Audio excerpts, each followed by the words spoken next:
Good morning, you guys. I'm just doing a little quick check-in video. There's just some funny things going on I just wanted to comment on.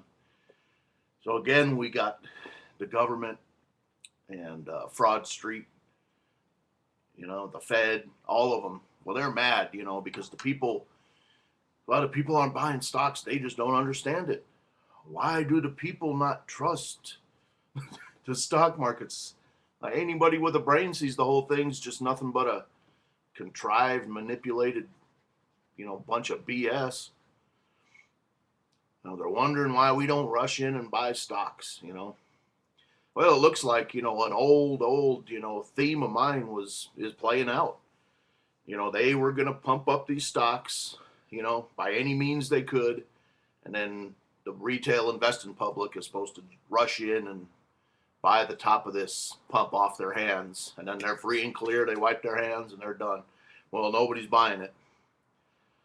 Gold's hitting a fresh, it's a 52-week high. It's near an all-time high, I think. It went up $20 just this morning.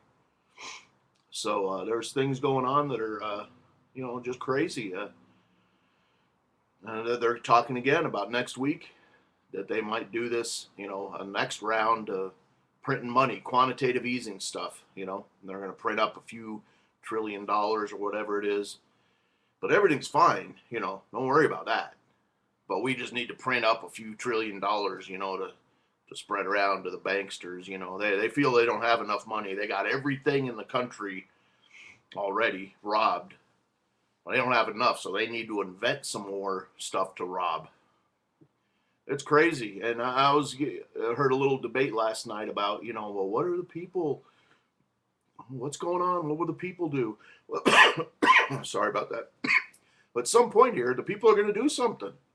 It's going to happen. I don't know what's going to precipitate it, whether it's some event that they pull or just something happen. Unforeseen stuff can happen for everybody that says that this government and the Fed got everything under control. And who was it just yesterday? The U.S. Joint Forces, whatever, whoever they are, they're warning that this is going to cause a revolution. The people are not just going to sit here, and be threatened every day. Like this kid from Britain, did you hear about that?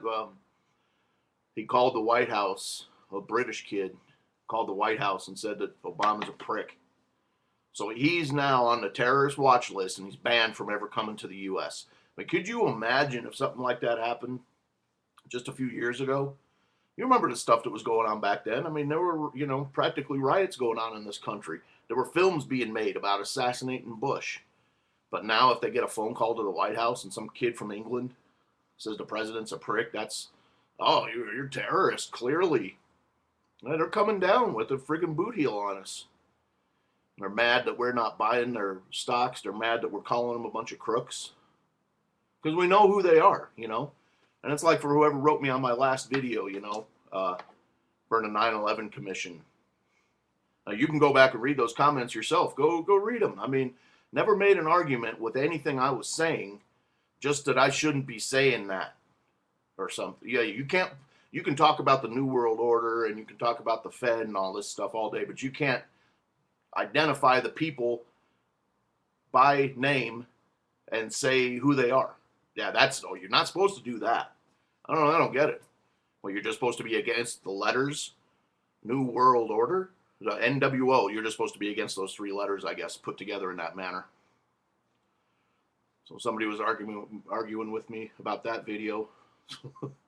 It didn't refute anything I said. Just said I was not supposed to be saying that. Now, how bright is that, really?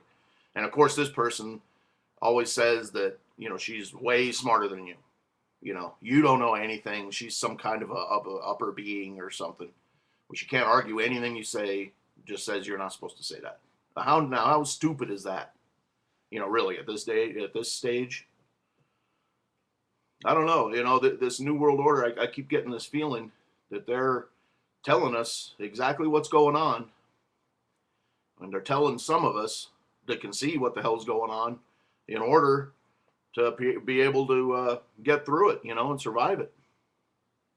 So they want to kill off, 60% of the people now. It wouldn't take much. I mean, just cut off these people's food. They don't have food to last till tomorrow. So maybe they're telling us what's going on.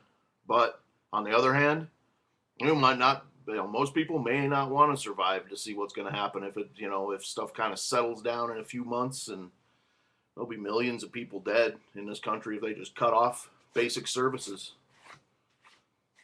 So they may be telling us what's going on so that we could survive. They might be saying, "Hey, you guys, you might be smart enough to survive in our world order, whatever, but you may not want to survive it." It's something to think about anyway.